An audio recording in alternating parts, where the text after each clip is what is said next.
Hey, you guys hear me? Start cheering now! Yeah, let's get this over with. Yeah.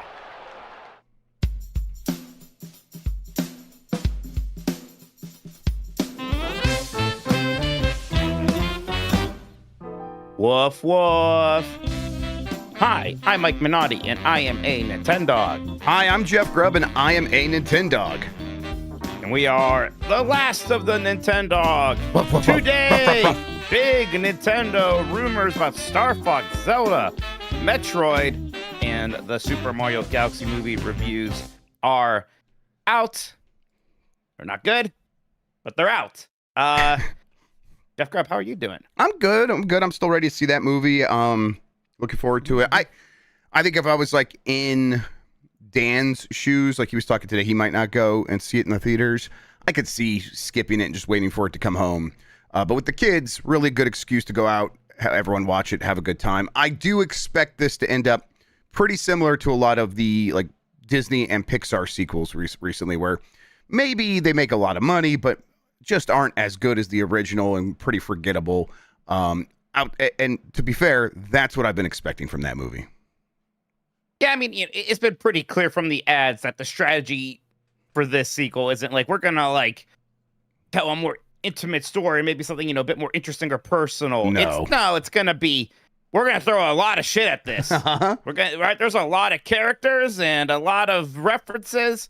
Those will be fun. Right? I don't think I'm going to have a bad time seeing this movie. Same. But I think we all thought that first movie was fun, but not necessarily interesting. Yeah. I'm not expecting more from this. Exactly. But yeah, so I'm still looking forward to going to see that movie. And then, just kind of poking around, playing some games now that I'm back home from PAX. It's fun to go out there, but it is like, hey, we worked all week and then we worked all weekend and now we're working all week. So trying to take a little breaks here and there and doing some fun stuff that kind of just take my mind off things. Yeah, that sounds nice. Easter weekend's coming up. Just means, a lot of some family things. Girlfriend's coming to town. Getting some stuff ready for that. But yeah, again, people we're talking about the Mario Galaxy movie. So this one, the Rotten Tomato is at a 43%. And your last one was at 59. So it's not like there's some giant gap. I don't know if I'm gonna see and be like, that is a noticeable dip in quality. Who knows? Maybe I will resent it more this time or something. Yeah, it's possible. The novelty of just seeing a Mario movie has worn off. Although, gonna be plenty of novelty of seeing Fox McCloud and who knows what else. Exactly. They might have new novelty to replace anything that has worn off. I think that is exactly what I'm hoping for. That is the best case scenario that we're talking about here. So we'll see. But yeah, how are you doing, Mike? Yeah, I'm fine. Feels, busy. We had PAX. Yep. Yesterday, we did a new 90s Disney that'll be going out tomorrow. Right. Tonight. Again, just lots of stuff going around, but that's okay. Nothing wrong with that. My brand new show with Mary Kish, Portal Pals, has debuted on Giant Bomb. First episode's out now. The rest of it's going to be a premium show. So if you want to check out the whole thing, please go to giantbomb.com/join. I'm excited people can watch that. Now, I didn't get to watch the decides that I missed because I was at PAX a little bit earlier than you. But I heard that you guys, and perhaps Christian specifically, called the whole Glenn Powell should be the voice of Fox thing. So well done on that. Well done. Want to take your flowers there, Christian? Congratulations. Thank you. I'll take it. I'll take this W. I'm gonna take it to my grave. Thank you. It's gonna be on my. There you go. Congratulations. Yeah, it was like we started the conversation like, Tom Cruise, and then Christian very quickly got to Glenn Powell, and it was like, yeah, that makes a lot of sense. And then 12 hours later, they just announced it. It's so funny. All right, well, there's some other things to talk about Nintendo. Some big things to talk about, and we'll do all that right after this little break. Be right back.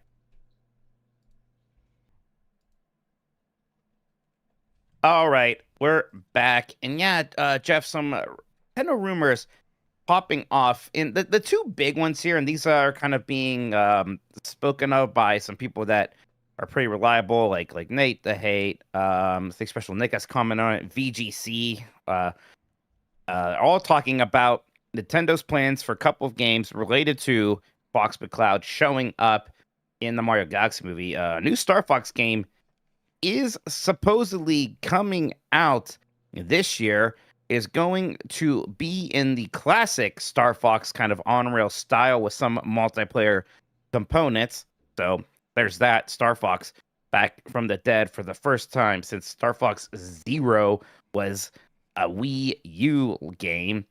And then also Ocarina of Time is getting a major remake for the series' 40th anniversary. That would be another one coming out this year. And kind of part of this, Jeff, is everyone's like, well, 3D Mario, right? No, don't expect that until 2027.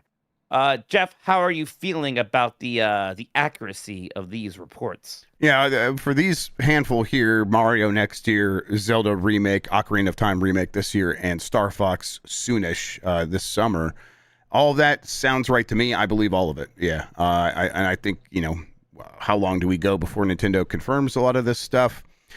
Once they get out of the blast radius of the launch of the movie, of the Galaxy movie, I think a lot of stuff starts to fall into place. We start hearing about a new big direct that could happen anytime in April, May. It could happen anytime. But I wouldn't be surprised if it happens kind of in April, and then they announce Star Fox for 2 to 3 months later. That's been something they've done frequently, and that will be right in the moment in which people are asking, who is this Fox? And their kids are going, that's the Fox from Smash. And Nintendo can go, and he's also from this. You should play the game. It just kind of lines up pretty well. And I expect it to mostly work, especially if the game is just an expansion of the Star Fox gameplay that is, mostly what people are looking for, which it sounds like it is. And then it does have this really fantastic visual style, which the reporting claims it will. I think that's a recipe for a big success for a Star Fox game on the Switch too.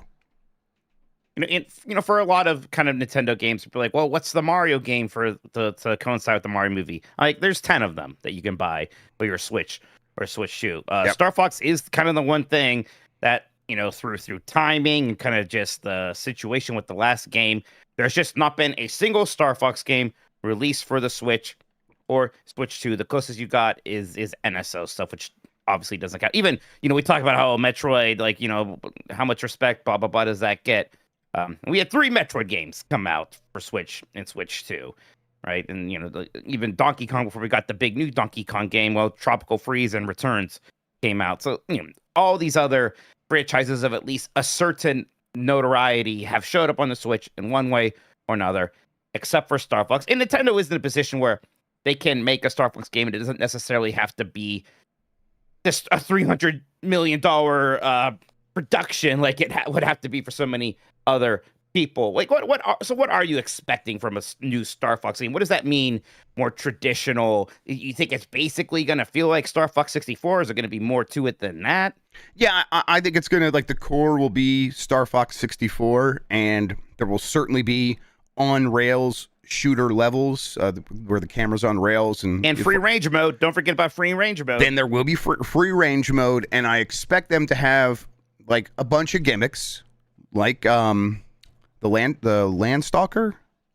Yeah, that's right. Yeah, I was pulling that one. Well, see, Star Fox Zero is the game that brought back the Landstalker. Yeah. I kind of like Star Fox Zero, Jeff. I think that there's always a possibility Star Fox Zero gets reassessed once Landmaster. Okay, I knew it. What's the one with the 2 legs that was in Star Fox 2 and 0? Because that's a different thing. Yeah, I don't know. But I wouldn't be surprised if all that kind of stuff comes back, and then I wouldn't be surprised if they have like something that is a free range mode plus where maybe it's open zone, right? And there's some exploration, just to like throw in a little bit more variety, but nothing that gets too far away from just the core Star Fox fun that they established in the original game in 64. Well, does that sound right to you? Because to me, I think at this point, the thing that will really make the game sing is if it does look really good. To me, I was like, that would mean a really striking aesthetic, something that visually pops off the screen. But I think Nate the Hate's reporting was saying it's got really good visuals. It looks really good. Maybe that does mean something very stylized. But if it doesn't, at the very least, maybe it's going to be something that does pop off the screen with just technical prowess. First off, Landstalker is the Sega Genesis Zelda-like Yes, game. I remember that. yes, that's right. I mean, okay, so, say what you will about Star Fox Zero. It was a good-looking game, and it even kind of looked a little, not puppet, a little bit like the puppets, right? Obviously, they brought the puppets for the marketing, but there was the kind of that Thunderbolt style to it that looked nice. I don't know if we're going to get that per se. And I wonder, do you think there's any chance that it's Platinum Games doing this again? I guess there's a chance. There's a chance. I mean, I don't know who else is doing this. We'll find out, I guess. It's probably not, because, well, I guess it could be. But to me, this reeks of Miyamoto using his position of, I can make things happen because it's happening on the movie side and synergize stuff. And I don't know. I don't know if he would go to Platinum or he would want a team internally to make the game. I really don't know. I really do wonder if this is maybe where we can see Nintendo doing more of a roguelike kind of thing, because I think that'd be cool. Star Fox games are kind of run based, like Star Fox NES, SNES, Star Fox 64. There's the different paths you can take, and just playing through the game one time might take an hour. And even back then, even like the N64, people were like, the game's kind of short unless you really understand that replayability of it. And most people did. These days, you might have to do a little extra emphasis on that and make it clearer to people why they do extra runs, and maybe give them some permanent upgrades and things that they unlock in between runs. Yeah, I mean, and there's a possibility that there's a roguelite mode off to the side. That's something they did in Donkey Kong Bonanza, so it's something they've done before. Yeah. I don't know how that. Splatoon 3 had something like that. Splatoon 3 had something like that.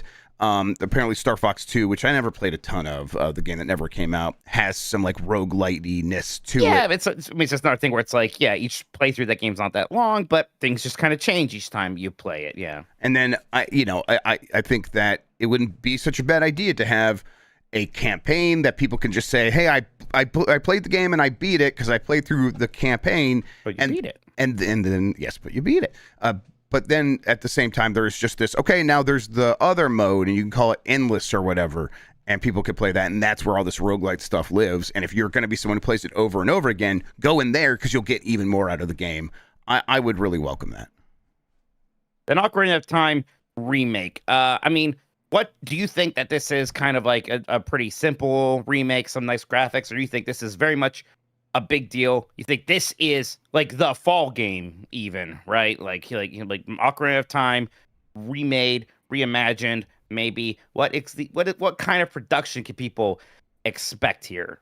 I think they should expect quite a big production. Like I think they should expect a lot of money being spent on this thing, a lot of effort being put into it to make this stand out as a big, like an event launch. Like this is an event game for the Switch 2, where they will be building up to the movie. There could always be some reference in the post credits to characters like Link showing up in the movie, and they want to emphasize that as well. But they do have a movie coming out, so they're going to want something on the shelves for that. And to that end, I think they want to put their best foot forward, and that would have been a big new Zelda. But Tears of the Kingdom came out just long ago enough that they can't really rely on that. So having Ocarina of Time as this central pillar of capitalizing on the excitement that will be happening, and for the 40th anniversary, I think they're really going to go for it. And that doesn't mean it's like Final Fantasy VII Remake. I don't think any remake's really going to be like that. But I do think a Resident Evil 2 level of attention to redoing everything in the best way possible, putting everything in the best possible light, is definitely on the table. So, I don't know. This is kind of like a telling question to me. Do you think this is a Grezzo joint? Do you think this is that Zelda team proper? Yeah, I don't think it's Grezzo. I think it's probably being produced by the Zelda team proper, and then maybe working with some external studios on that. Who knows what that? I mean, it could always be like Bandai Namco helping out and stuff like that, with a handful of producers at Nintendo really overseeing the project. Including Capcom's including gonna make it again. Yeah, Capcom. It's gonna be on the Reach for the Moon end. Yeah, why not? That'd be you're great. Gonna hate it. Yeah, that would be. That engine runs great on the Switch too. That would be excellent. I don't think that's what's going to happen here, but that would be very cool. That would be funny if it's like, oh, that's why we've had so many RE engine ports on the Switch too already. Huh? we asked the community what they want from Ocarina of Time remake, and we'll talk about that later in the show. One thing I did want to bring up, you talk about the movie. Presumably, Link is going to talk in that movie. You think in the Ocarina of Time remake we're going to get, first off, 1, voice acting, and 2, dialogue from Link? This would be, if they were going to do it, this would be the time to do it, right? If they're going for big production values, which I do think they're going for, but that might look out of place without voice acting. I think they'll go somewhere in between. Voice acting, but not Link. That's what I expect, Mike. So yeah, because I mean, we Breath of the Wild, Tears of the Kingdom have voice acting, not everywhere, but a good amount of it. And I guess I expect that here, and even just that. Whoa, some voice acting in Ocarina of Time. That's gonna be wild. That's interesting. I'm really excited about that. Me too. Even though I never name Ocarina of Time as my favorite Zelda game, it's obviously a huge deal. It's obviously incredibly good. It's such an important game. It's such an institutional game. It's fantastic. Yeah, like the time in my life when Ocarina of Time was coming out, and we were for years waiting for it, all the stories about it, seeing it, and hearing people play it, and coming and reporting on that in magazines, and then to finally get the game and get the gold cartridge and take it home and play it for weeks in up in my bedroom. That is a moment in my life that I remember very vividly, and so it's very important as well to me. So getting a chance to sort of replicate that and to also pass the game on to the next generation in the way that Resident Evil has sort of been passed on, where it's we had these games when we were kids, but there's a reason it's so popular now, and it's because they have it's reestablished itself for new generations and kind of met them where they are. I think Ocarina of Time can do the same thing, and that would be great as well. I would be really happy for that to happen with Zelda. Just like how Resident Evil 2 remake kind of started a whole new sort of wave and a whole new kind of path or branch for that series.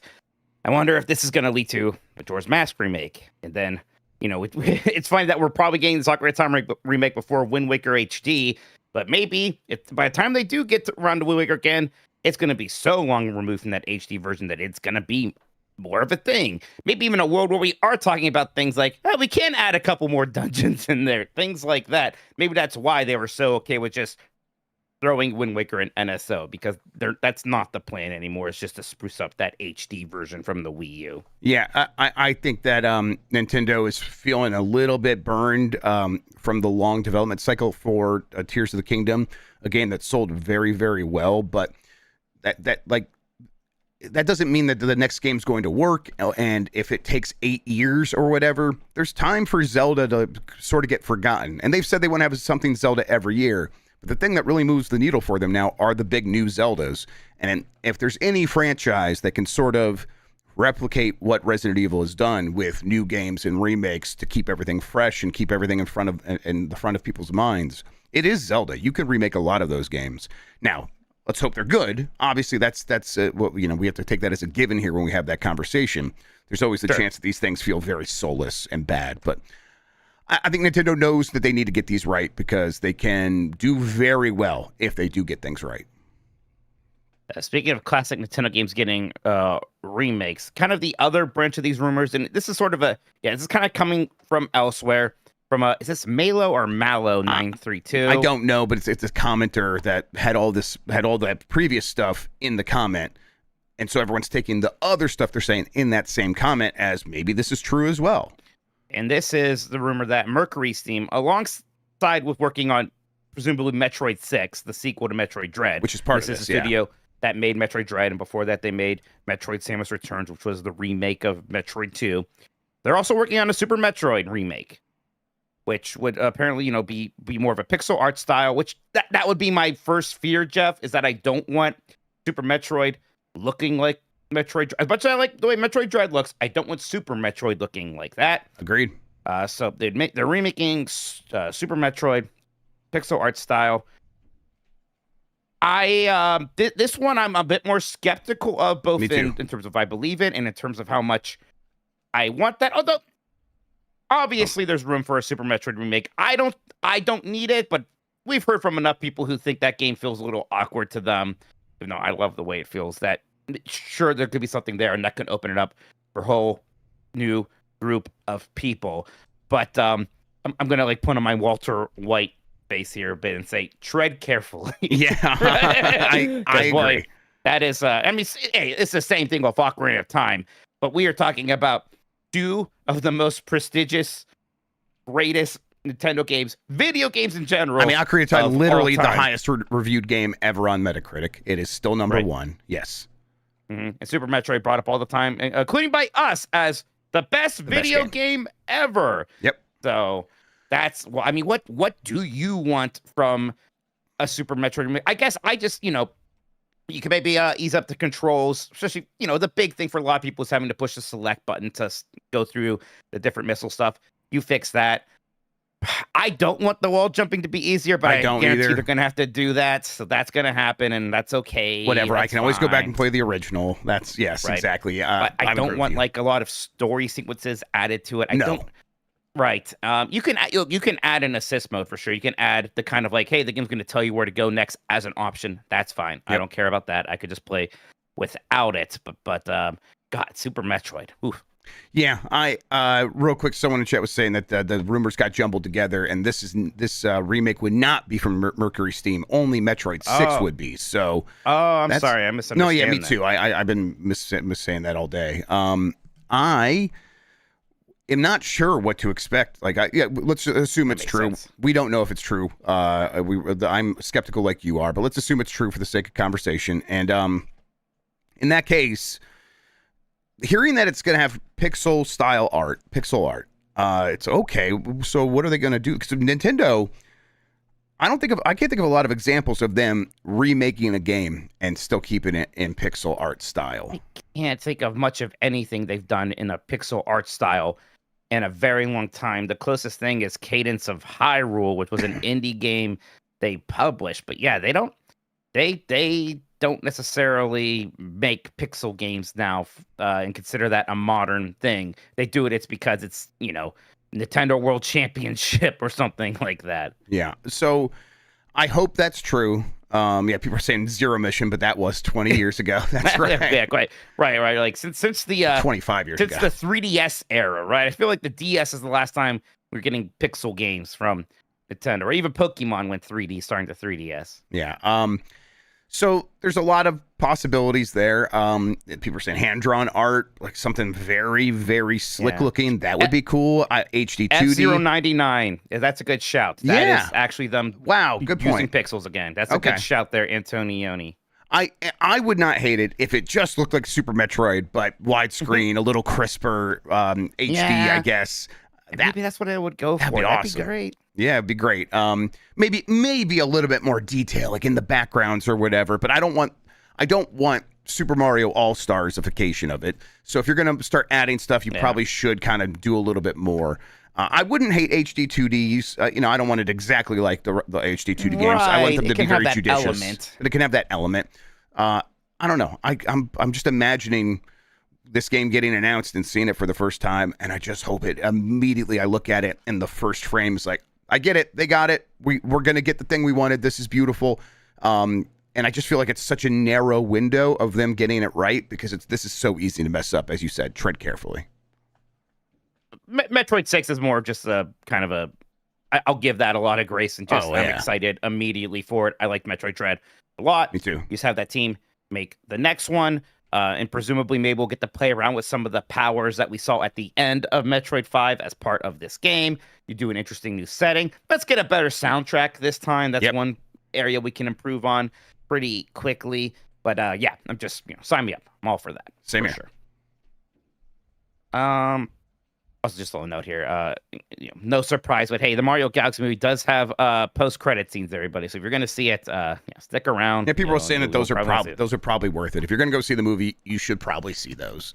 It seems like a big part of, like, if you're going to the movie, you're going there for all the Easter eggs, you might as well watch those. So obviously, real quick before we move on, one of the things special Nick did say is for that Ocarina of Time thing, they're going to drop that with a special edition of the Switch 2 that is Zelda themed. So, yep. Zelda special editions of these Nintendo consoles always seem to do really well. Yep. I think I know more people who have the Majora's Mask 3DS XL than like Including some me. vanilla 3DS XL, Yep. right? Exactly. Yeah, I think it's awesome.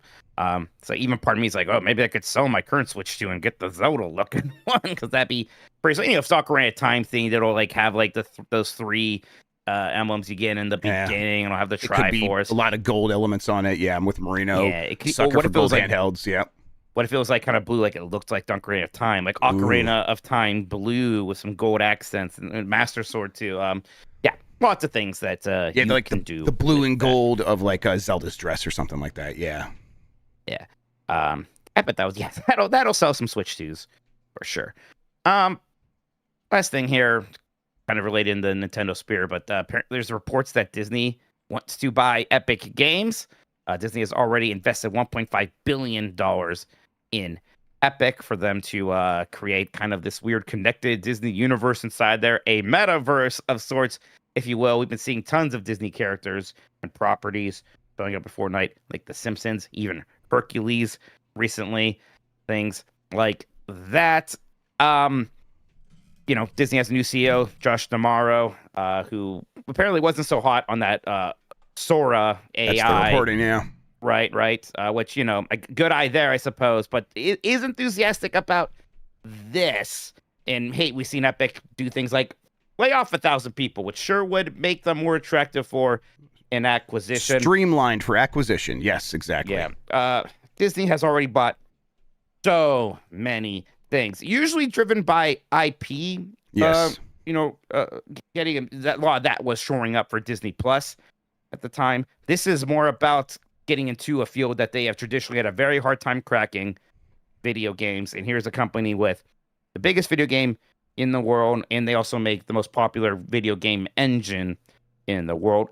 A bit of a strange investment, though, because, again, like the Fortnite IP itself, without the other IP that it brings in, maybe only has so much value. Is that true? I know it's true for us, but I think there is a contingency of youth who actually, like, when they show up for Fortnite, they show up for the original character skins. They want to see that fucking banana. They want the banana, yeah, and like they care about all these characters. I mean, that introduced battle in these bus seasons. Lego set sold well, so yeah, there might be there's probably something there.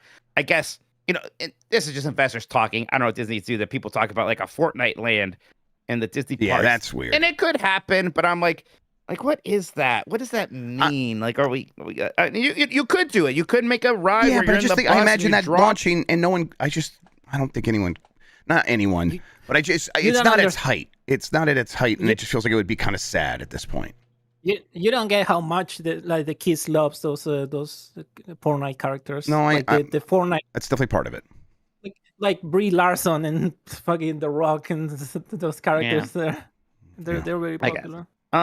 I mean, look, whether it's a good idea or not, I have my doubts. I don't think Disney should be allowed to make any more billion-dollar worth acquisitions, although I don't think there's going to be much of a fight put up they won't be able against to them stop if they went for this right now. So yeah, I hope it doesn't happen, but I wouldn't be shocked. Why it would be bad? Like, there's a million reasons why it would be bad, but like they already own a huge part of the special effects production pipeline by owning ILM and some affiliated aspects and affiliated studios, and then taking over Unreal Engine. It's like you just wouldn't be able to do any sort of like real-time graphical additions to your movies without going through Disney, and that's just one of a million aspects of this deal that would be worse because Disney now is able to own this stuff. So, and them owning the Unreal Engine for people making video games. You're right. You mentioned it on the Bombcast. The guy that is in charge of fucking Mr. Toad's Wild Ride does not need to be in charge of someone using the Unreal Engine to make their video game completely unrelated to Disney. That would be annoying. Right. Like Disney does not need to be an everything company. And they already have their hands in so many fucking buckets right now with theme parks and cruises and sports with ESPN, right? The real estate and the movies and the animation, a million things. They don't need to be in video games. It's fine for them to just license their stuff out and work with other people in this one field, for the love of God. Yep. All right. Well, let's take a quick break. We'll come back. We'll look at these super chats. Be right back, everybody. All right, we're back. Let's hear from those super chats. Sure, I'm going to click the super chat button right there, and it didn't work. Let's try one more time. No. All right, there we go. Third time's a charm. Let's start here with Lalex Ludi, who says, turns out Happy Mario Trans Day 64. of visibility, Lexi. I see you, as they say in Avatar. I see you. I said it before, Jeff, because I'm a better ally. He's a much better friend. Turns out Mario 64 is pretty good. Who knew? The fact that you're saying it like that still makes me mad, Lexi. Man, if they're gonna remake Ocarina of Time, I wonder if they're gonna remake Star Fox or Mario 64 at some point, huh? Yeah, is that one they save for the 45th anniversary or something? I hope not. Maybe 50th. Maybe 50th. I don't know. Yeah. But when does that game have maybe that game specifically has a big anniversary? I don't know. Oh yeah, that's a good point. That would be what is this year the 30th anniversary of that? 96 that would have come out, and this is a 6 itself, so this would be the 30th anniversary, I suppose, pretty soon here. Probably not, but I like Mario 64 a whole bunch. I think about that game constantly and always want to be playing it. Are you, Lexi? I'm assuming you might be playing the decompiled version. That is a pretty good way to play that game. I haven't played that yet. I bet it's sweet. Oh, you did. Hey, I'm out Lexi here. She thinks render 96 is ugly. Look, I under that. I'm not going to hold against anyone. The fact that I was getting excited by these insane silicon graphics, hyper realistic, quote unquote, renders of Mario back in 1995 and 1996 was a time and place thing. And to me, that is the best anything can look. I'm not going to expect the children to come and agree with me. Okay. Yes. That played out exactly how I hoped it would. See, Lexi, I told you that was the reason people want it. See? There you go. Simon from Saskatchewan. Do you think they'll remake the Z Oracle games, the Zelda Oracle games? I mean, before the, heat death of the universe, probably. Yeah. I don't think that's in the next few years. Right. I mean, part of me is like, well, what else are you gonna have Grezzo do right now? Because they probably aren't gonna make another original game like they did with Echoes of Wisdom. They did Link's Awakening, so it's like, may as well have them redo the Oracle games, I suppose. I like those games a lot, but I don't have any need for a remake. I'm completely fine just playing those on NSO personally. They won't do as well as Link's Awakening. They were never as popular as Link's Awakening. So you already kind of know that you're not going to get as much of a return there. And you're not going to invest any more in it than that scale of a project. Yeah. I don't know. It's hard for me to tell just how much excitement that kind of a thing garners. Also, I mean, is Grezzo going to be able to understand that insane Capcom logic? Oh, yeah, it's undecipherable. Indecipherable, just garbage. Yeah, I'm joking. Yeah. I think Mike's right. It'll happen in the grand scale of time. Is it imminent? I don't know. Simon from Saskatchewan is back. It says, I want to see if anyone else remembers this insane cartoon. I thought I was making it up, but it's real. Siegfried and Roy, Masters of the Impossible. I do kind of remember this. It sounds vaguely familiar. I mean, it is weird how marketed this one magic act in Vegas was. Like, why was it such a household name? They had big cats. That's always cool. And then one of them mauled them. It is wild that the thing that we all worried was gonna happen happened, right? Because Ruby's like, well, if there was any chance of one of those tigers mauling them, like, that's a ripe old age for a crocodile hunter. Yeah, it's that kind of situation. I never saw the show, but I did go to the Mirage at the time when they were performing there, and I think you could go see the tigers, the white tigers, and I think I did that. Yeah, tigers, that's right. At least, but that's the thing we should do. We should have a hangout night where we just watch a recording of the classic Siegfried and Roy act. And see that what would that's be like. That's not a bad idea. That could lead into some other more obscure Las Vegas shows or something. Yeah. Yeah, that's a series. We watch old Vegas shows. It's called Vegas Jeff. It'd be great. A reference to an inside joke from a party at your friend's house. I love it. Where my friend's drunk mom just kept calling you Vegas Jeff. Because you just thought that's where you were from. She just mistaken. No one told her that. She just assumed. And then I leaned into Jeff. it. I'm Vegas Jeff. We're making it real now. Do you think that? Yeah. Wait till you hear the name that Dan came up with for a show someday, everybody. Then you'll be mad. People are going to be very mad. Simon with the hat trick. Ever heard of the game Mindwalker? Idea is insane. I have not heard of this, Mike. Have you? Mindwalker. God, it's from 1986. It's an Amiga. It's always always a possibility that this is like a mind goblin situation, but I don't think so. The player is immersed inside a human brain and must cure a psychosis that's threatening the patient's well-being. Oh, it's a Dr. Mario like. Yeah, this looks pretty wild for 1986. That's for sure. That was the peak of inner space, like ideas of like flying inside of people and curing their diseases. I'm not surprised it came from them. All right, Dennis B. Price. Been waiting on the Switch 2 until I had 4 exclusives I wanted. The Ocarina remake, Bonanza, Pocopia, and Fire Emblem are looking to be my first games. Might pick up the Zelda bundle you mentioned, Grubb. Yeah.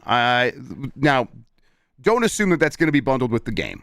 Like, I think they will sell that separate from the game because that's how they've done it for the last several years. But hey, at least you'll have the cool Zelda Switch 2.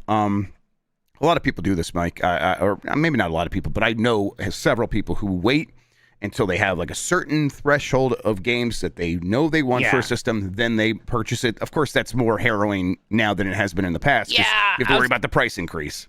Yeah, I was going to say, I understand that might have made sense, but I don't know if you heard, PlayStation 5 Pro is going to cost $900 It's a soon. So far, the Switch 2 price hasn't gone up yet. We don't know if that's going to stay for. I'll tell you what, it's not going to go down, right? No, it's not going to go down. So you seem to think you are going to get a Switch 2. It's just a matter of when. So if you're going to do it eventually, I would just get it now when you know that the price is going to be where it is and it's not going to be more, which is a somewhat likely scenario here. There are like a handful of stores that like brought back layaway stuff. I don't know if any of them have that. Maybe that's something so you can lock in the price and like just put a little bit of money toward it at a time. And then when you're ready to get it, pay off the rest of it or something like that. To find something, or maybe, do one of the, I'm not recommending anything, but one of those afterpay things that don't have any interest put on top of it. Just to get it now and lock in the price. Mike's right. This is a conversation I've been having more frequently with people in my life about the Switch 2. And I think you were mentioning that you were having some frustrating conversations with people who are like, I'm going to get a Switch 2, but I don't want to get it right now. And you keep saying you should get it right now. And I don't love telling people to go rush out and spend $500, right, but I know I'm giving them the best advice when I tell them to do that. And I just don't like annoyed because I'm like, I told you the right thing to do. You're not going to do it. Oh, well, pox on your house. What am I supposed to do about right. this? Like, I don't care if they get a Switch 2 ever or not. Yeah. Right. It's just like, I just know when that new Animal Crossing comes out, there's going to be a bunch of people who are going to kind of get the thing no matter what it costs. And they could have just had it now, and they could have maybe played Pocopia along the way and some other things. But, they'll do what they do. It's all good. Missouri Matt says, thank you for the content. Oh, did you have something to add there? I'm sorry, Mike. No, I was going to read that super chat because I forgot what I do here. Yeah, hey, listen. Podcasting's very difficult, all right? Don't we all? Missouri Matt 54 says, thank you for the content. Thank you, Missouri Matt. I really appreciate it. You're welcome. Woke Gabagool Boy, who did come up and say hi to us at PAX, says, great to chat at PAX. Millionaire was hilarious. Yeah, it was great to see you. Great to see so many people who came up and said their usernames. Yes. And we recognized them. That really is always fun to be like, oh yeah, I see you in chat. It is always really funny, right, to have this normal looking person come up and be like, hey, I'm Woke Gabagool Boy. I'm like, hell yeah, you are. Sweet. Let's of go. Course you are. Yeah. I love it. Thank you so much. It was great meeting you. Millionaire was so much fun. Didn't know what to expect, and everyone seemed to really like it. And I mean, honestly, the contestants were a huge part of that. They really did make it great. So shouts out to everyone who came up on stage. Ton of fun. Banjo-Kazooie 64 says, happy Tuesday, boys. New Star Fox game and a remake of the best Zelda game ever. Happy days. Ocarina of Time has the best Zelda soundtrack. What is your favorite Ocarina melody? I think mine is Minuet of the Forest. Yeah, I would almost want to hear them all again. Yeah. I mean, Sorry Song's great, and Song of Storms is fantastic as well. Those are stuck in my... Yeah. Yeah, I said Song of Storms, then I heard Thunder. That was creepy. Okay, great. Be careful with that. I gotta do it again. Da da da da da da da. Go away. Yeah, I'm Song of Storms. That's man, it is a good soundtrack though. Chrono Rig says, "Hey dogs, I'm not sure if you saw those UK numbers for Pocopia and Switch 2. I think we'll see the same kind of bump for the USA. I'm excited for Mario. Are you looking them up, Mike?" I am looking them up because I did not see this. See it. And I'm going to need this for tomorrow. Here's the headline from Go Nintendo. Okay. Switch 2 sales in the UK see 154% boost Oh, month shit. over month following Yeah, the Pocopia launch. Yeah, that's pretty big. That's a system seller. How Yes, about it is. that? That There it is is. just the definition of a system seller, isn't it? Okay. Yeah, I think you're right, Chrono Rig. We will see that replicated at least in the United States and very likely across the globe. So we'll get the Japanese numbers here again pretty soon. They've been coming out. I'm sure there were some on Friday. We'll get some more on Friday and just see what kind of legs it has. But yeah, Pocopia is the game we kind of thought it was after those first few days when everyone seemed to be playing it. It's freaking good. From Question Mark, I want to go to PAX eventually, but being from Canada, I'm not traveling to the US anytime soon. How did you guys find Gamescom as an experience? I did not find it. I did not go. Mike, how about you? I liked Gamescom. It's very big. It's insanely big, which is, fun in a way because there's a ton to do. There's a ton to see there. You might be waiting in some really long lines. If you have a problem with crowds, you are definitely going to be experiencing more intense crowds than you will at a PAX. And Gamescom, it is a lot more like game demos and booths from giant publishers, which is kind of fun, but it's less of these fun fan events and just kind of wacky panels and, even kind of artists selling wares. So PAX is my favorite. I love PAX East specifically, honestly, just Same. because it is more in that contained. one. It's more contained. It's in that one big building. It's really easy to get around. PAX West is kind of spread out. Also, that Boston Convention Center is right by the airport. It is very convenient. Yeah, I love PAX East. But yeah, Gamescom is a good time for sure. International travel. That's a huge thing. But yeah, I understand your hesitation about wanting to come to the U.S. right now. Oh yeah, I don't blame you. Take your time. Don't come here right now. It's that's what I've been telling all the people asking me about GDC and PAX. But we'll get back to Sanity one day, and then you come to that one at that point, and it'll be great. And let us know when you're there. We'll say hi. Zombie Porn, is Grubbler still doing the Superstation Quick Look, or did he misplace the Superstation? Or did Grubb misplace, I almost said Glub, did Grubb misplace the Turbo Shine? Chuck Mangione. Yeah, I have set that thing up like 3 different times now, and every time I kind of get it ready, the software that I'm in the beta software. So there's one aspect of, if I were to do a quick look of it, it would be with a very big caveat of, this experience is probably going to be unlike the experience you're going to have when you get this thing, because they keep adding features at a very fast pace. Also, there's the thing of, I'm in a kind of a closed beta, and not that I've signed anything. I didn't make any agreements. They just invited me into the thing. I'm allowed to do what I want. I didn't agree. But I also don't want to put their stuff on blast because it's unfinished, and I don't want to show it in a poor light when I just kind of agreed to the thing to be in there on the condition that I'm just checking things out. Now, again, I can do that if I wanted to, but I don't want to because it's not working great. I am encountering a lot of bugs.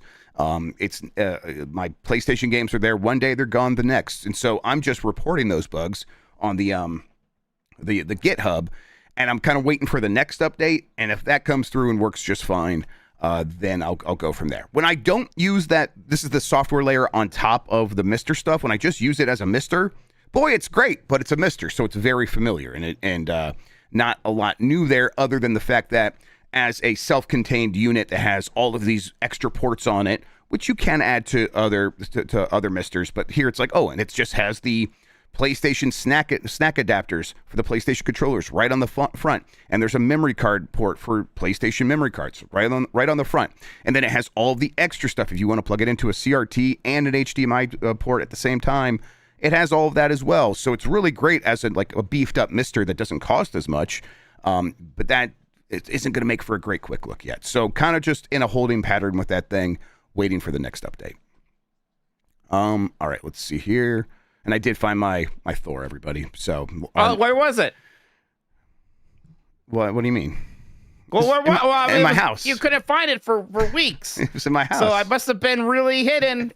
Must have been Oh my really god, he hasn't buried heard under this some story stuff. yet. Where was it, Jeff? I did tell him at Tell him. PAX. That's why he's giving me a hard time. Oh, okay. It was on a table right in the other room, right on a table, like in the middle of the room, like that I pass by every single day. In fact, I checked the video of me doing that Pokemon GB music player unboxing because it was on the table behind that thing in that video. And I think it might have been underneath something. So I think if I just had moved that, I would have found it. But I feel a little bit better as opposed to it just being out in plain sight. But I should have checked that table. Oof. Well, you found it. I did That's find the it. important thing. Thank you. The Hero of Time says, hope we get Marjorie's mask soon after Ocarina. I think it's a funny say of saying Majora. I think they're just having fun, aren't they? Yes. We'll get Marjorie's mask soon after that. Absolutely. I mean, that's the fun thing about remaking a game that had a sequel that used a lot of its assets, right? Right. It's a built-in sort of cost-effective way of doing another one of those right afterward. There you go. Fairy Godfather says, love Portal Paths so far. Great first episode. Can't wait to see more. And that'll be 2 weeks from now, right? Yes, thank you so much, everybody who has checked that out. Again, first episode is just up on our YouTube for free. And every 2 weeks there'll be a new episode, and those will be on Giant Bomb Premium. The Gray Goblin says, what would you want the theming / quote gimmick of the next 3D Mario to be? Bad as that AI Mario Titans was, I'd love a superhero themed 3D Mario so much. I mean, I get it. I find the superhero stuff pretty droll these days, so that wouldn't excite me a ton as a kind of theme or aesthetic. I haven't thought about this much. I think I'd maybe I don't know. I was gonna say like Mario in the interwebs, like a Tron Mario, but I don't know. I don't know if there's that much juice there. Maybe there is. I'm not sure what the gameplay implications of that would be. Can we do another like Mario's Time Machine thing, but good this time? Yeah, that'd be fun. That's the problem with Odyssey, right? And Odyssey can just be any set of settings back to back, and so you can kind of do whatever. And they did. It's like that's why you should just do an Odyssey 2. I don't think they're going to do an Odyssey 2 at this point, though. Yeah. I guess I do wonder because, like, boy, you've done space, you've done this Odyssey gimmick. I wonder if it's a super singular kind of Sunshine style thing, and where they really zone in on a single idea or aesthetic. And then boy. I wonder what the hook will be. Because, boy, Cappy sure was good. That Cappy stuff, that was great. I loved that. I think it should be Revolutionary France. Oh, yeah. Yes. Mario and the trailer for guillotines. this will also have, decapitated people blinking their last Just like the moments best of brain Assassin's activity. Creed trailer, yeah. Mikey B says, April Fool's is tomorrow, Jeff. Tomorrow. Yeah, have I taken that off before for Game S mornings? I might have done that before, but I think I'm gonna do an episode. You're sensitive. Yes. You got what? Yeah. You've gotten got before. Yes, Adam Boyes, Adam Boyes' boys got me. But we'll see. It feels like in recent years people haven't done much with it because I think It's everyone too kind of bad. understands we're sort of sick of this shit and not now. Right? That's kind of the feeling. And the one we get instead is we made an entire gimmick, and it's like here's a game you could play on our website or something. They like go all out or don't do anything at all, and I think that's right. fine. If you want to use April Fools to do something silly, Yes. that's fine. If you're just like it's a fun day to lie, I'm a bit past that. But yeah, everyone be skeptical of things you see tomorrow for sure. Yeah, I mean, finally a day where people will lie on the internet, Mike. I can't wait. Yeah, I can imagine that. The novelty of it all. Darachi says they're gonna sell a 2-hour on-rails shooter for $70, and I will pay it. Yeah, but again, you play those games a bunch of different times. There's all these kind of fun little secrets, and I think they're gonna find ways to make the value proposition, which I don't personally care about much, but they're going to find ways to make that more apparent than it was in a Star Fox 64. Toast Bomb Halo says, fun to see y'all at PAX. My fiance was on Millionaire, the woman who chose the Irish edition. Oh, fun.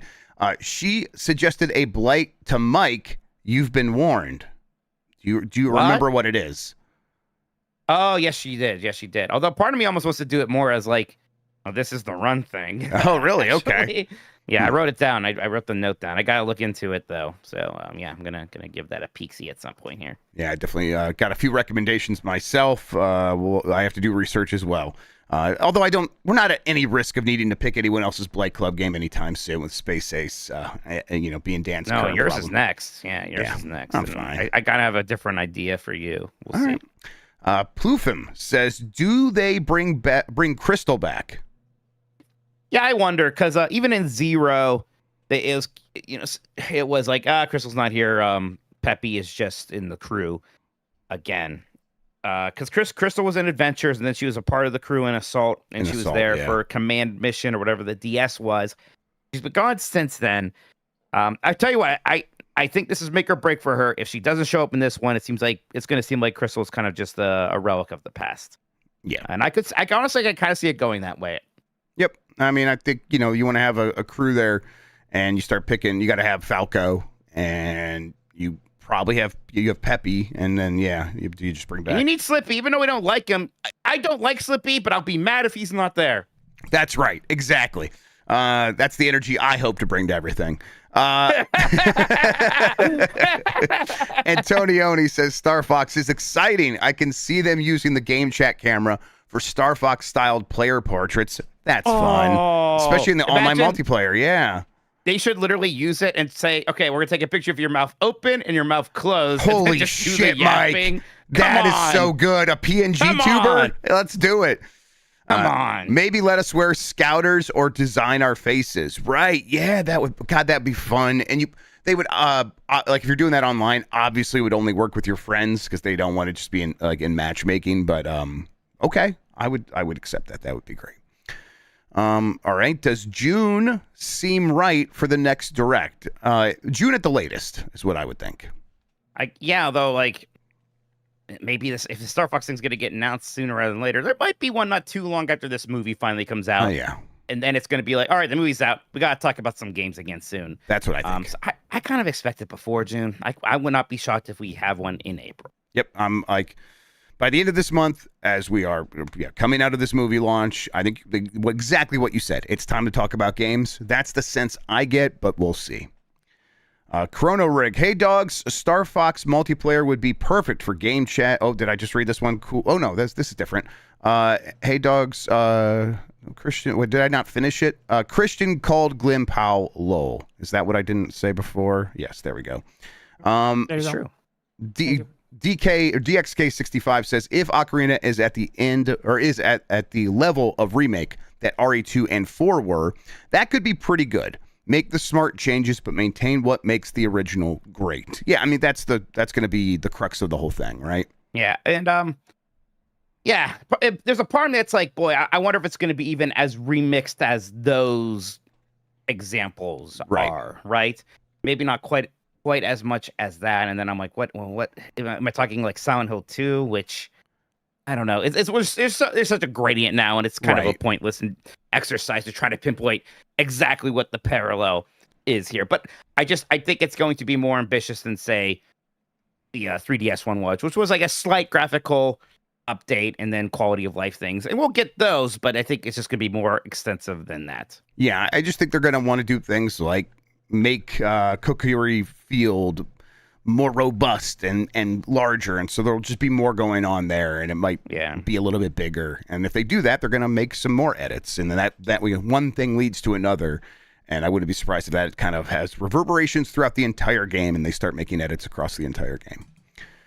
All right, let's see here from iBoogie. What's up, dogs? A new Star Fox has me very excited. Yeah, I think we're right there with you. I'm just kind of aching for these things to get announced so we can really see what they look like. And then we can finally start focusing on Star Tropics again. That's right. Back to where we should be as good gamer boys demanding more Star Tropics. The Hero of Time is back. It says, check out A Fox in Space, the animated series by Matthew Gafford, who's Frederick Fox, online. It's quite nostalgic, very cozy, and overall an excellent production. Yeah, Finelli turned me on to this. I have it on my phone, and I'm going to watch it at some point here pretty soon. Interesting. Let's see. J-Man, how's it going? Says, it was great to see you both at PAX. I wish we had more time to talk, but wanted to thank Mike for all the advice when planning my Disney trip and Jeff for being the nicest dude in gaming. John. Thanks, John. It was great to the see you. nicest dude in gaming. What the hell is that? I don't know. I mean, step it up, You're the dude. bad boy of gaming. Yeah, that's You right. have both. Right. That's right. That's right. I'm mean. Yeah, John, it was great to see you. Like, yeah, for sure. Would have been nice to hang out even more. But it was a little bit of a whirlwind, us doing stuff nonstop. So it was great to see people when we could. Mikey B says, "Hi, Mike. What is a Tokoto?" It's a Tolkien and a Miyamoto. Now It's the two names of people who made things that I liked. Now you know. Now you're learned up, and you could go tell the rest of the world. Right. Just be happy I didn't try to work Gene Roddenberry in there somewhere. Tokoto Rod. Tokoto Berry. LA Miracle says Super Metroid and Ocarina of Time remakes sure would sell some Switch 2s. Yeah, I mean, at the very least, they are the kinds of things for people who picked up a Switch 2 because they got excited about the Mario movie or Pocopia, and they got a Mario or Pocopia. Like, those are really good next games to get. Like, oh, there's a reason I could still be excited about this thing. I'll just get that Ocarina of Time thing. And what's this Super Metroid? I've heard people talk about that before. Yeah, I could see that happening. Ocarina of Time specifically, I mean, just a lot of people are going to pick that up because so many people are in the Switch ecosystem because they are Zelda fans because there have been so many good Zelda games there. Yeah. Of course, those people are going to want the Ocarina of Time remake. JD Camp also reminding me that, Jeff, remember it's April Fool's tomorrow. Mangosteen. Yes, I appreciate that. Chrono Rig says, "Hey, dogs, do you think Disney sees what Universal and Nintendo have, and they kind of want that version of that with a big video game company?" I mean, but that's just an IP agreement for theme park usage. And at that point, doesn't And necessarily... movies. Yeah, and for movie. Well, some movies, right? Yeah, some like Illuminations. Yeah, Illumination is Universal. Yeah, but again, but like in that case, it's just about Universal getting access to that IP. Yep. Disney has plenty of IP, right? Like that's not the problem. What they want is to be in the actual video game space, which is not anything Universal is getting out of their agreement with Nintendo. They're not getting any money from video games, right? They're just getting access to that IP, and they're partners. They're big partners with Nintendo. It's and Nintendo, we all know what could be like to partner with that company. Disney does not want to partner with somebody like that. Disney wants to own the thing. That's what they're good at doing. They're good at acquiring. Plufim says, "Where should we send scans of bad gaming mag ads?" I've been doing this thing on the Bombcast where I show these guys a magazine ad without any reference to the actual thing that it's advertising, and they have to guess. You can see those. They're on the YouTube Shorts or on Instagram and stuff like that. But we also do them in the Bombcast proper. So if you're listening to that or watching that, you'll get it there. Plufim, I don't know. I should come up with a good place for you to send that. Maybe I can like make a Google form. That might be too much. Maybe right for now, just like ping me in Discord. The guys won't see it. So if you just ping me in either of the Discords, the Game S Discord or the Giant Bomb Discord, I'll get it there. And feel free, if you have that, feel free to ping me with that, because I would love to see more of those that I'm not like, especially from places that I'm not necessarily looking at. Stinky Denny says, "Damn, I walked up to Mike and said hello. I'm Stinky." Yeah, I knew exactly what you meant. I was like, "Oh, Stinky Denny." I got it. I figured it out. That's fun. Michael R. O'Leary, who was great. It was great to see you as well, Michael. That was a fun time at PAX. AJ said he's down to be on that PAX panel I mentioned. You're really on the line for next year now, Mike. All right. Steve HX. My brothers could have came this time. They both couldn't make it, so hopefully they're able to join me for the next PAX. That would be fun. Gee, I wonder what that panel's about. Gamecaster89 says, "Just traded my PS5 for a PS5 Pro because I'm the stupidest fucking person alive. I miss when being a gamer, trademark, was fun instead of feeling like extortion."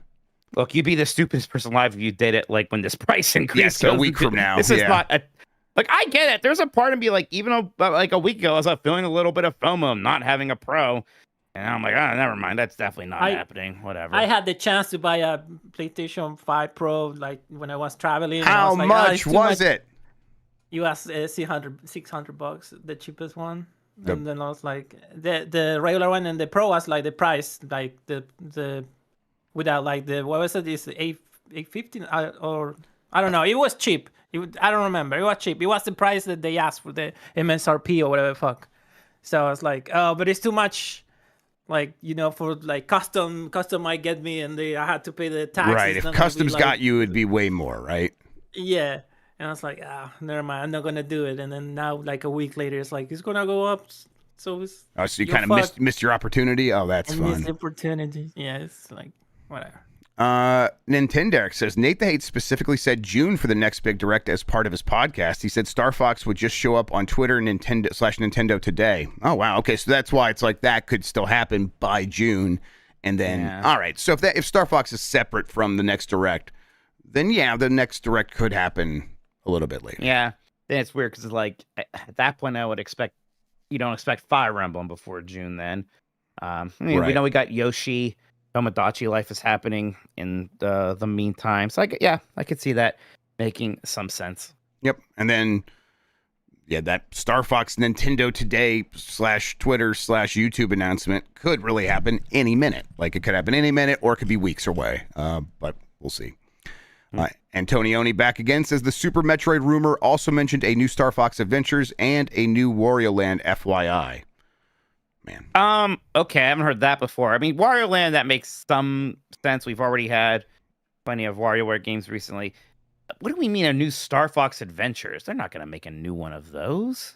No, they're not. Like the Zelda style game that Rare made? What do you mean a new one? Yeah. Like I wouldn't mind, but I don't see that happening. So now I don't know. That casts this whole umbrella a little bit. I looked into this one because I was curious, and it looks like the original. Well, the original comment that people are sharing around those on YouTube or wherever they sourced it from. That just covers the things that you guys talked about. Seems like there might be this game of telephone happening where like maybe other people heard the same rumors and are like tacking shit onto it. So it seems like there might be a snowball effect outside of what you guys reported on earlier in the show. Yeah, we've seen that happen before. That would. And I see like you're talking about like maybe it's more in the style of Adventures. Even then, still skeptical of that. Yeah, I would. My expectation would be they're going to wait and see what happens with the excitement for Star Fox for this first thing before any other Star Fox begins to roll out. Jesse Esses says Star Fox roguelike mode seems like a good fit. I hope no matter what, if there is a campaign, that there is a roguelike mode of some sort in there as well. I think that would be such a good combination of ideas for a Star Fox game. Mike, that does it for the Super Chats, though. All right, fantastic. Thank you so much, everybody. If you send any more Super Chats, we will read them for the end of the show. We're going to take a quick break. We asked the Discord community what they want from Ocarina of Time remake. Let's see what they said right after this. All right, Jeff, we're back.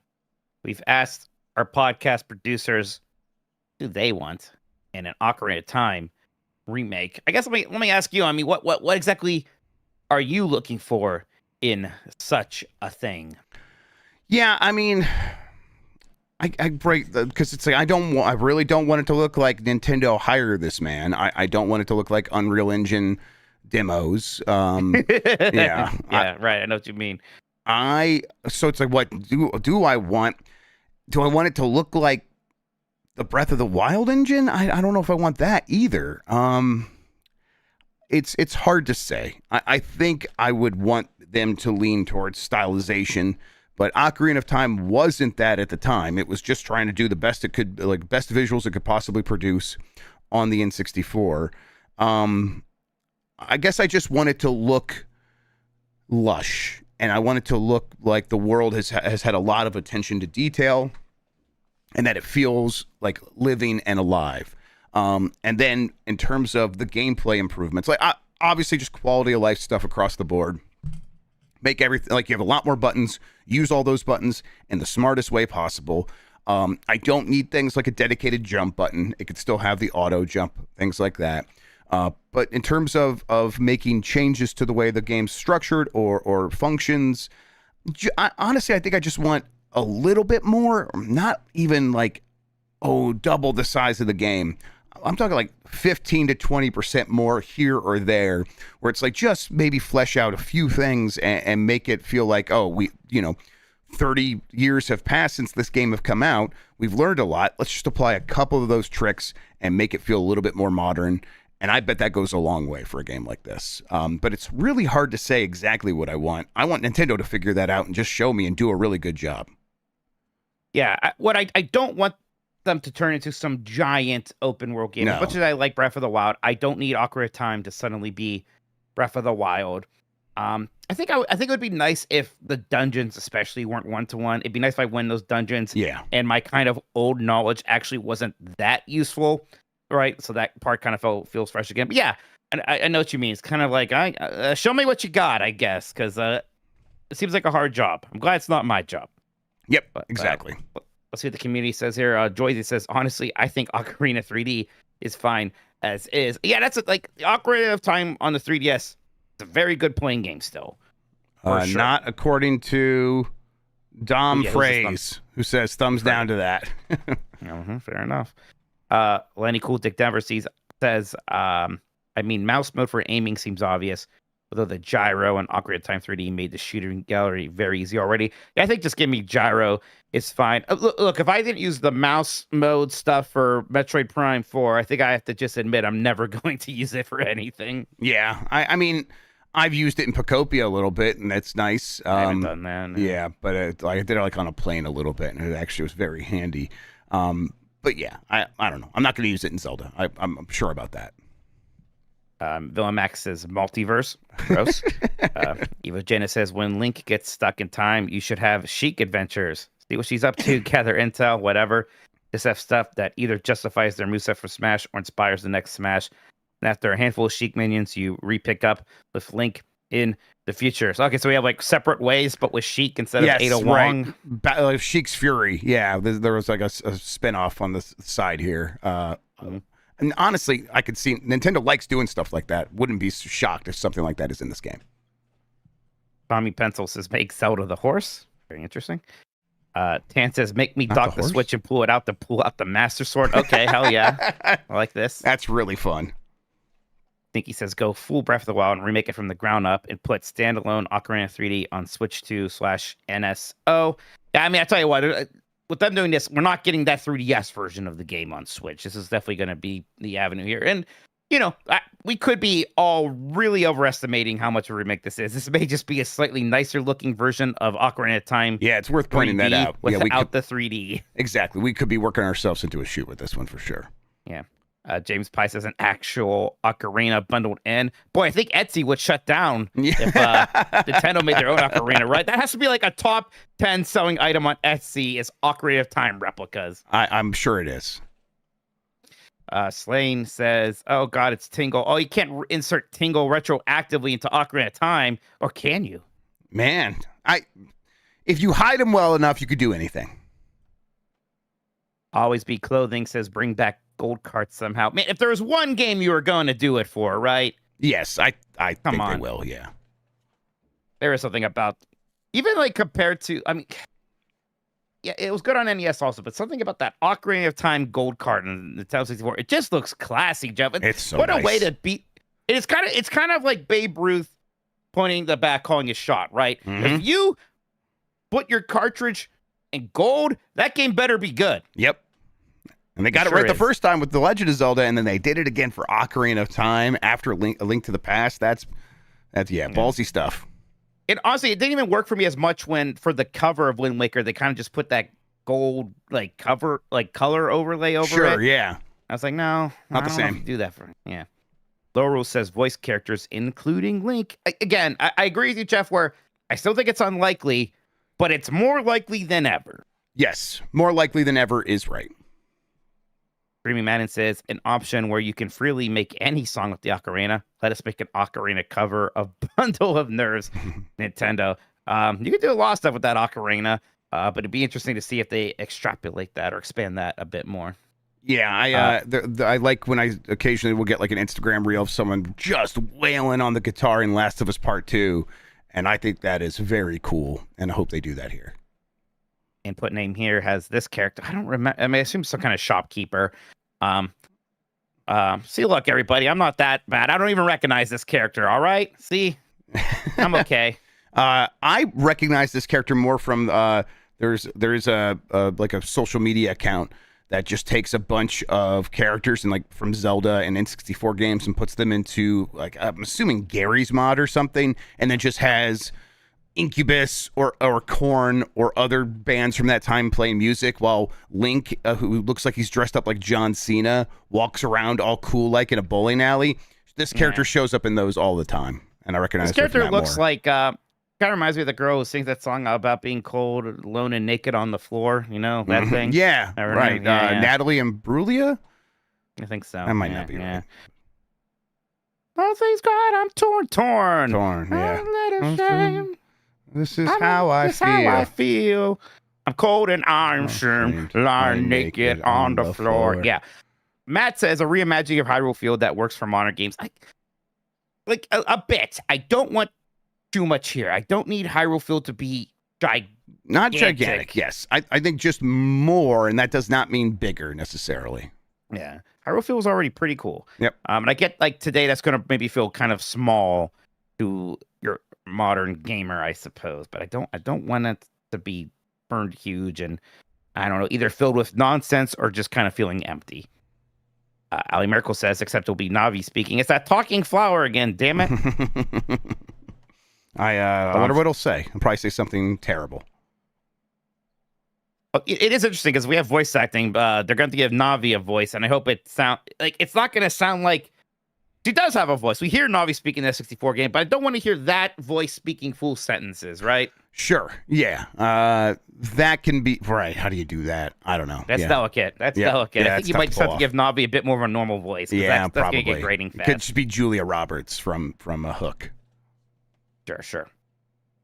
Right. Dom Fred says, aside from the obvious visuals, orchestrated soundtrack, item management, I want the world to feel bigger and more lived in. Hyrule Field for sure, but I also want to see Castletown become a bustling place with plenty of new side content and secrets. I want Castletown to still have a pre-rendered background, personally, Jeff. But I think I'm alone in that. That would be amazing. Pre-rendered backgrounds are the the Star Wars plates, the sort of the matte paintings. Matte paintings, that they shoot through. The magic of both those things is equivalent and so important to me. I want more indie games to go the route of pre-rendered backgrounds. Blazing Noah says a fresh coat of paint, some quality life improvements, and we are cooking. Right, so because again, there is a baseline here where you don't have to do too much, and it'll still probably be pretty good, but it could be more ambitious than that.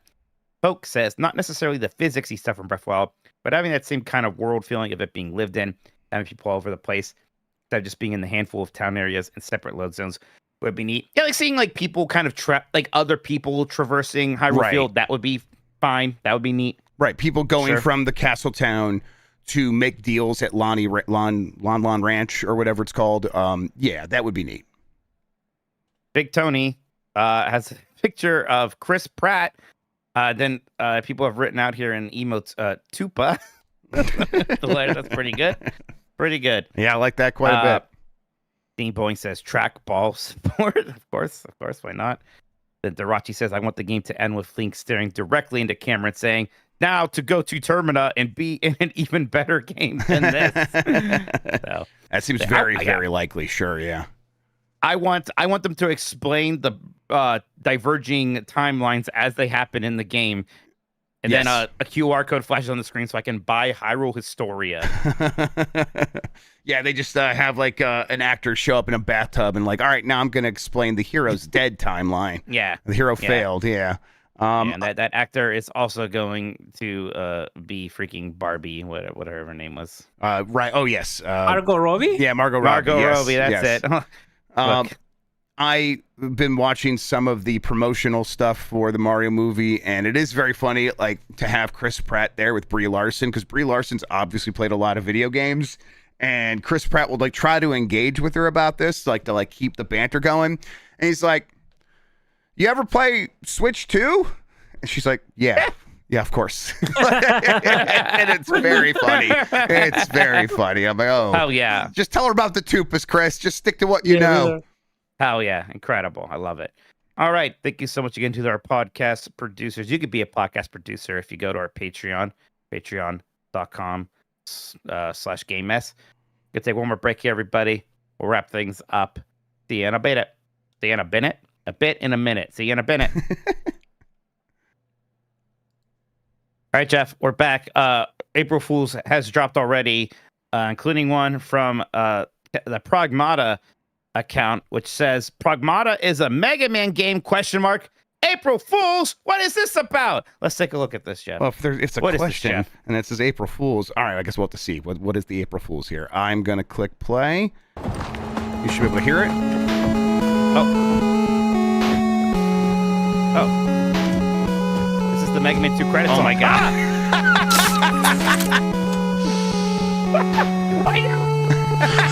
It's that guy. He's dressed in a Mega Man costume. Oh, wait. It says Happy April Fool's Day. All right. Hey. Mute this.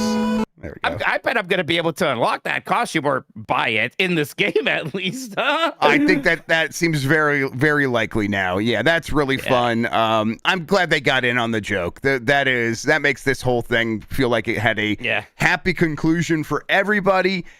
Obviously not a Mega Man game, Sure. but we can have fun with that now, being like Capcom being in on the joke, and we get this out of it. Very cool. Right. Plus, we are getting a Mega Man game now, Yes. so it's okay. But boy, it's funny because like it looks very much like classic Mega Man. It is like if there was a Mega Man costume in Disney World. That's what it would look like. Man in right? suit Mega Man. I didn't know I wanted that until now, and this is like it doesn't look like Mega Man box art Mega Man, No. right?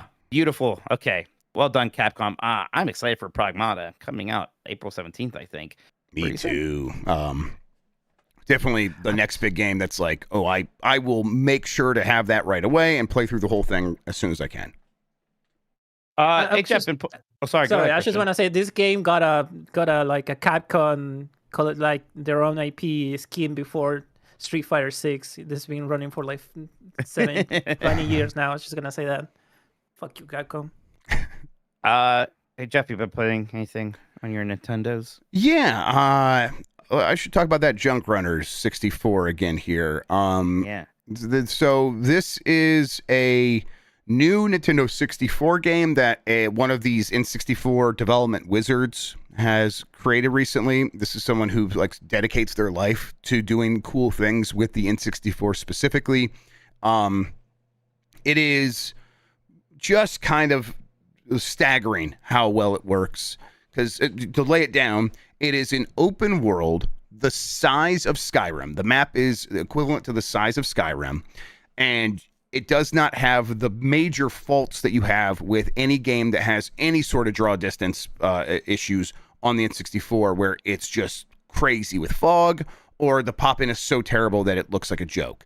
This does a smart trick where it just kind of separates anything that's near into a near field that does have kind of a lot of pop in, and then there's a far field, which is a lot of polygons that are smaller, that are scaled up, so the game can sort of handle them in a way that is better for its hardware.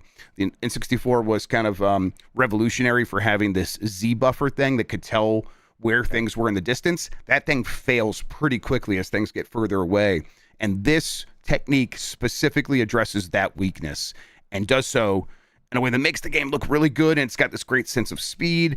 It's not a fully fleshed out game in terms of there's a ton to do, but they did make the gameplay sort of based around this idea of exploring the map, where you get map chunks that like, it's a crude drawing of a river, and you need to go find the part of the river that looks like that, and then there's an X on the map, and you go pick up a part and you bring it back to your place. There's no combat.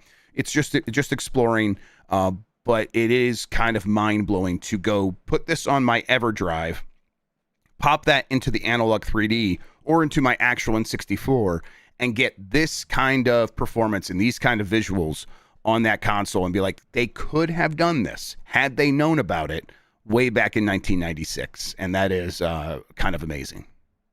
Yeah, that's what I would think about, because, there were some more open games like Body Harvest, Space Station, Silicon Valley.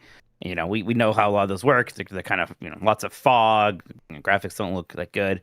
There's a fun, what could have been. I love people who are doing this, making Me too. cartridges and actual games for these older consoles. You get a lot of them for Genesis all the time. So seeing it for something a bit newer, like in Nintendo 64, that's pretty neat. Yeah, pretty neat for sure. There's definitely that scene of like people porting Grand Theft Auto 3 to the Dreamcast, and I love that stuff as well. Sure. But there's something specifically about what could we have done had we known better on the N64 specifically. It's just an interesting console with weird hardware.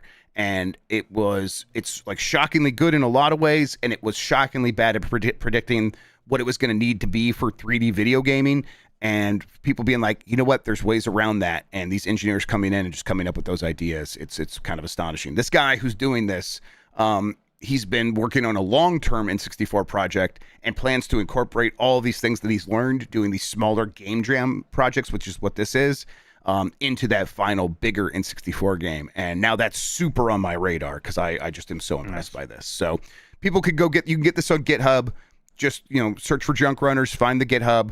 It's Junk Runners 64, and look for the releases thing on the side, and you should be able to find the Z64 file and just put it on any sort of EverDrive or play. You could play it on an emulator, but he did mention that you'll need Ares, which is a very accurate N64 emulator, and that's going to require a little more powerful PC usually. So just keep that in mind.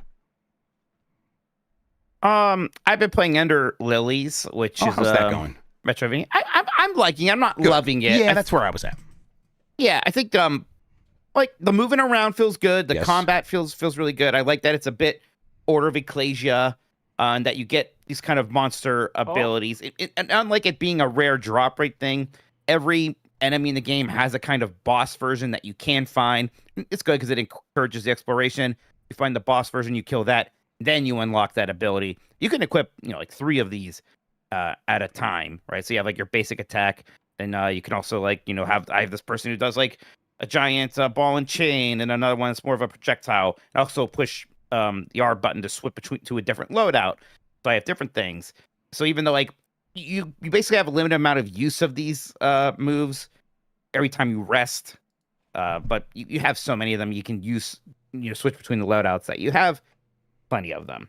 Yeah, that's what felt good. The level design, the world design specifically, is not amazing. Yeah. It does like the map's weird because it's not like a traditional Metroidvania map. It's kind of like here's a block and that represents this room, and then the block kind of has like the spider web lines showing like where this block can go otherwise. So it's like because like the world doesn't actually make sense if you lay it on top of each other, and because of that you can't really get a great sense of what each room is like. It does things like, oh, this room's blue if you haven't found everything, and then it's orange if you have found everything. So you get that aspect of it, but it makes it a bit less joyful to go around, really explore, get into the nooks and crannies, everything like that. So yeah, having a good time.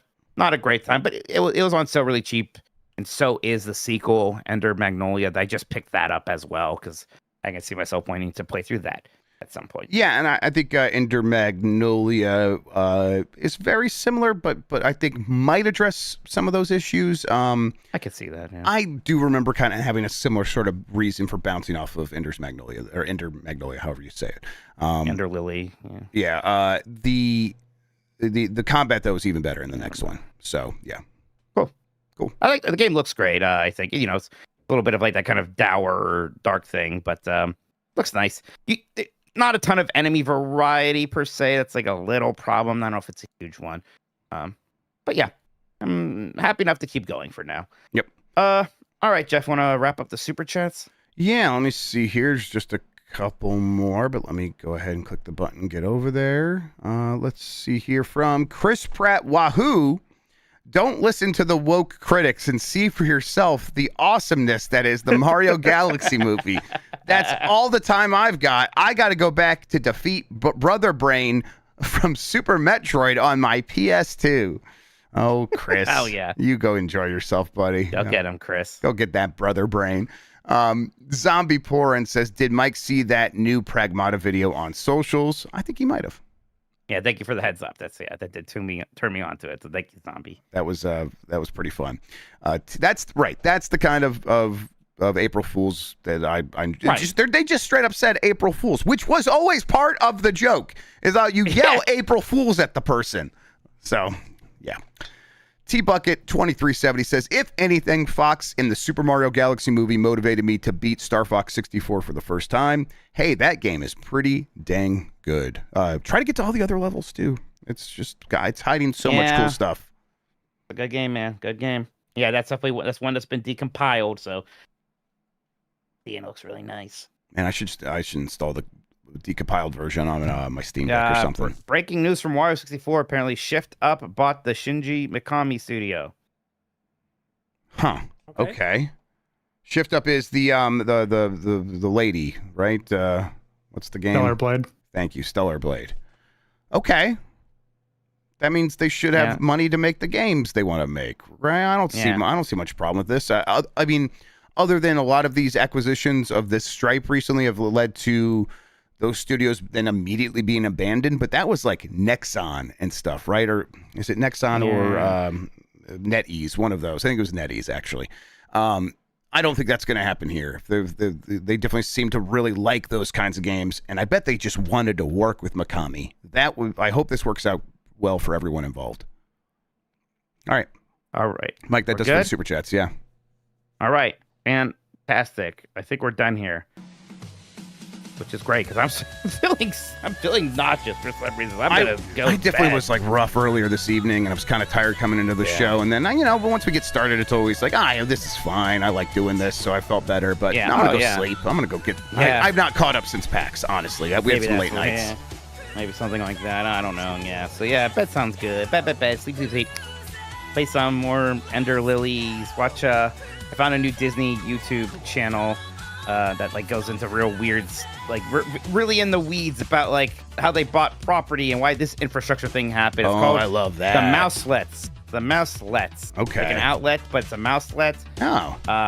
Right. Like this next video, the Reedy Creek Improvement District, a deep dive into Disney's private government. Oh yeah, that sounds great. Engineering fantastic. behind Disney's trash. Oh yeah, I'm gonna watch the shit out of that. Bye everyone. Catch you next time.